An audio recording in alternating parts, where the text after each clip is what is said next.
You talk about sports in this area, and the Ravens, in a short amount of time, have been able to get a couple of trophies where there's some cities that don't have any. Cleveland, Cincinnati's been a couple of times, no trophy. Yeah. Carolina Panthers. Yeah, we We are. are spoiled. I mean, we hold the team accountable, and we've got a great, talented team. And I think the fact that we haven't gone further in the playoffs is maybe upset me and some other fans, that we feel like we can get more out of the amount of talent that we have. But compared to Cleveland, I mean, we're lucky. We're going to the playoffs again. That was their team, but they they didn't give Art Modell a stadium, and he moved the team, left all the colors and the name and mascot and that elf or whatever behind, and came here, brought Ozzie and Kevin Byrne and a great staff, and they were able to do here what they couldn't get done there, and they still can't get done there. Yeah. And, Ozzie, just the fact that he came in as a GM and his first two picks, getting Ogden and Ray Lewis, two future Hall of Famers. I wanted running back Lawrence Phillips, Nebraska. And so did Modell. And, I mean, that's why he's so good. I mean, he also drafted Lamar. Let's not forget that. Yeah. And, if he hadn't had that draft that first season, who knows where we would have been. And so he deserves a lot of the credit. And obviously Art Modell, he deserves to be in the Hall of Fame. I mean, was a legend in that industry. He created Monday Night Football. Oh, man. I mean, he was there from the start. The fact that he's not in is wrong. It's a couple of guys in Cleveland that are butthurt and don't want to let him in. Yeah. But your knowledge of the Ravens and just everything you've seen, you were at that Raiders game before they won that first Super Bowl? Yeah, that year in 2000, I got to go to every. That's where Goose landed on Gannon. Yes.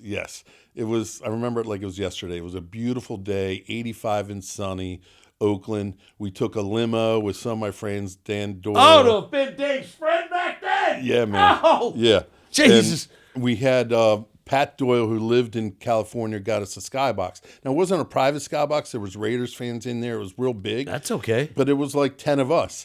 But it wasn't separated from the rest of the fans. It was like you walked right by it to go down to the lower level. No. And so we were out there yelling and screaming. And when we were winning, all the fans turned their anger to us. They threw everything at us. That we had to close the windows. Come on now. Then they tried to break down the door. I mean, they wanted to fight, and they're pretty violent. Scale of 1 to 10. How scared were you? I was probably a 9. I mean, it had a metal door.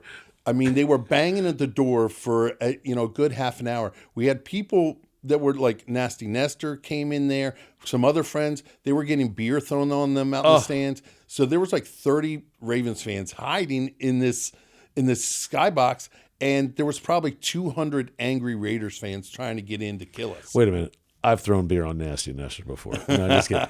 So then the cops come an hour after the game, knock on the door and say, it's the police. We let them in. They have this scared look on their face. The police have a scared look. The police are afraid in Oakland Stadium. I mean, that place was crazy. Oh, the God. gangbangers. Yeah. The cops were there to protect the field and the players. If you were in the stands, anything went.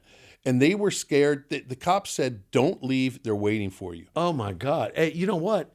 I remember a Dodgers fan getting beat up by a Giants fan, or maybe vice versa, but there is some serious fisticuffs going on in the parking lot. Gangbangers. They are straight up gangbangers. They gave us the I'm going to slit your throat sign. The week before, a Miami Dolphin fan got stabbed in a bathroom.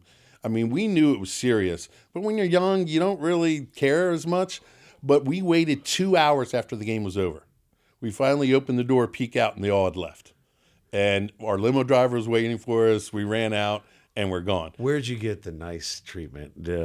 Tennessee. I hear Tennessee Titans fans are very accommodating. They were nice. Good job. Pats on the back. Good luck in Oakland. Good luck in Oakland. Yeah. And I knew once we beat Oakland that we were going to smack the Giants. We had such a great team that year. Yeah.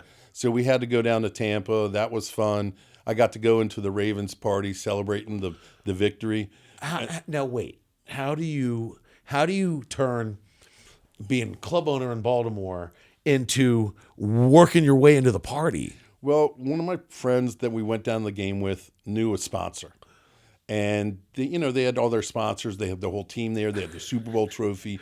David Modell was, what a great guy, man. He was fun. Yeah, rest in peace. Yeah, and he was holding it. I got a picture with it. This didn't start till like midnight.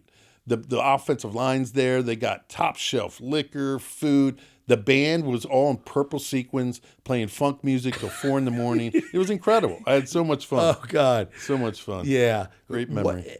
What is your favorite memory from the Orioles? Do you travel like that?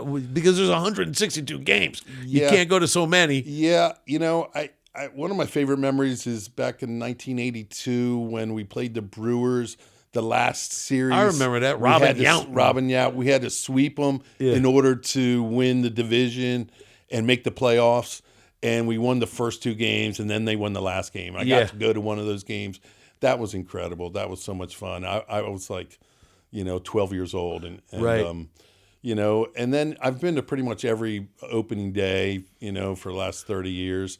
Those are always great memories. And obviously, whenever we can get a playoff game at Camden Yards, when Delman Young hit that double and we beat Delman Young will forever Detroit. be in Orioles lore, just like Jacoby Jones. Yes, definitely. Yeah. And we won that series and went on. I mean, hopefully we get some playoff wins here and for the black and orange right soon.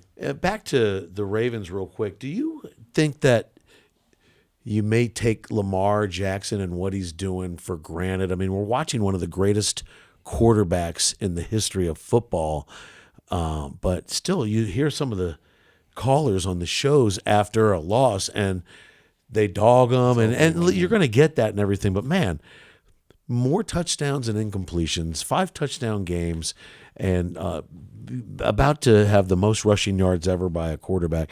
It's pretty heady stuff. Yeah, and I think we do take it for granted because we see it every day, and it's not like some crazy thing that we see every once in a while when he makes a big play. But yeah, I mean, he's in line to win his 3rd MVP, 2nd in a row. I mean, his stats are incredible. And he carries the team, and he's doing things that nobody else can do. Yeah. And, I think it's pretty special. And I think, he really turned around the energy level of the team.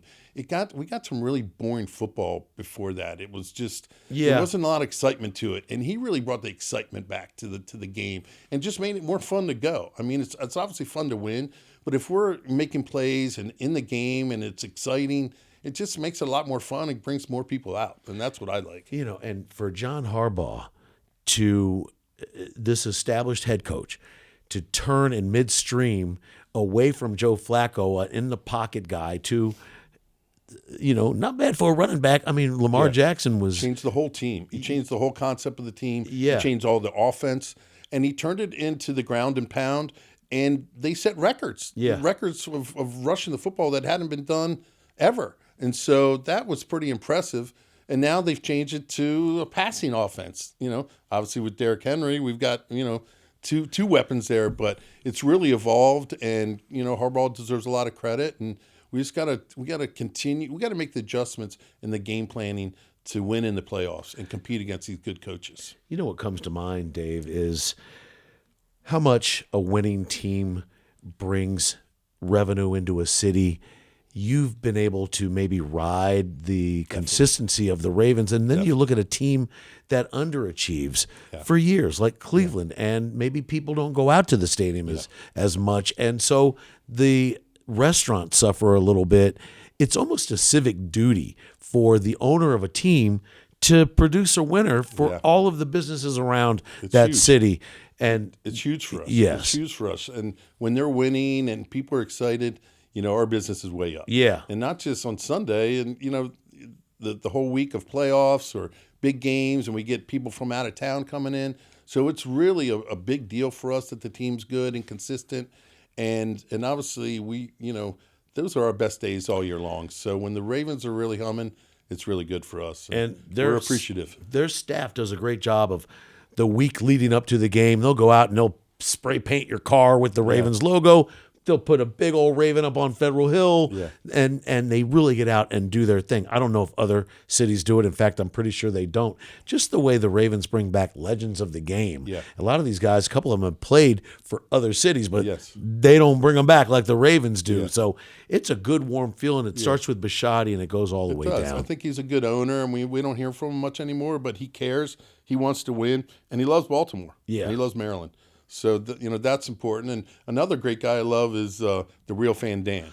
Dude. He's awesome up there. He's a great guy, and, he comes to Mother sometimes, and, he's just a lot of fun. I think that's what really gets the team excited and gets the fans excited when we can rally behind a normal guy like Real Fan Dan. How you feel about the NBA Wizards or the Capitals? Where are you on those guys? I mean, Caps are a lot of fun. I like going down to watch games. I mean, Wizards not as much. I used to go when they were in Baltimore, and they used to have 4 or 5 games here. I used to go, but not they haven't been winning, so it's not as much fun. But obviously Ovechkin, just hockey in general. I figured with the whole DeMatha thing, you would have had a little more for DC, but not really. Not really. I've once I came to Towson. I went to school at Towson.